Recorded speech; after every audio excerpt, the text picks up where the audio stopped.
Hannes Hólmsteinn Gissurarson kippir sér ekki upp í gagnrýni þá ákvörðun að hann stýri rannsóknarvinnu erlenda þætti efnahagshrunsins. Fólk eigi að horfa á það sem skrifað frekar en hver skrifar.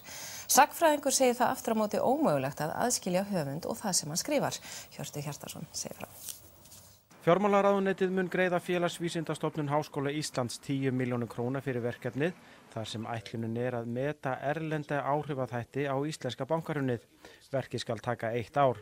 Hannes segir að eðlilega hafi Íslendingar verið sjálfsgagnrýnir í kjölfar efnahagshrunsins á meðan hafi fjölmörgum spurningum ekki verið svarað. Við horfum dálítið fram hjá þessum erlendu áhrifaþáttum hrunsins, eins og þessum staðreyndum að þegar við þurftum á aðstoð að halda til þess að halda á floti okkar bönkum, eins og aðra þjóðir þurftu að halda á floti sínum bönkum sem voru á hruni komnir margir hverjir, þá fengum við ekki aðstoð. Íslendingar voru skildir eftir út á köldum klaka. Margir hafa lagt orð í belg og lýst furðu sinni á því að Hannes Hólmsteinn stýri verkefni sem þessu.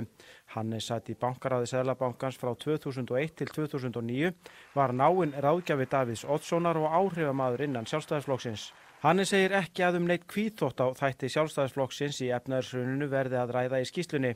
Þekking og reynsla hans komi til með að hjálpa honum við verkefnið, frekar en að verða honum fjötur fót. Það við að hætta að hugsa alltaf hver segir eitthvað. Við frekar hlusta á hvað hann segir og með hvaða rökum, hvaða gögn hann getur fært fram fyrir máli sínu. En málið svo einfalt? Skiptir engu máli hver skráir niður sögulega atburði? Jú, það skiptir máli, svo segir Guðni T.H. Jóhannesson sagnfræðingur. Hann segir það alþekkt að menn skrái söguna á eigin forsendum.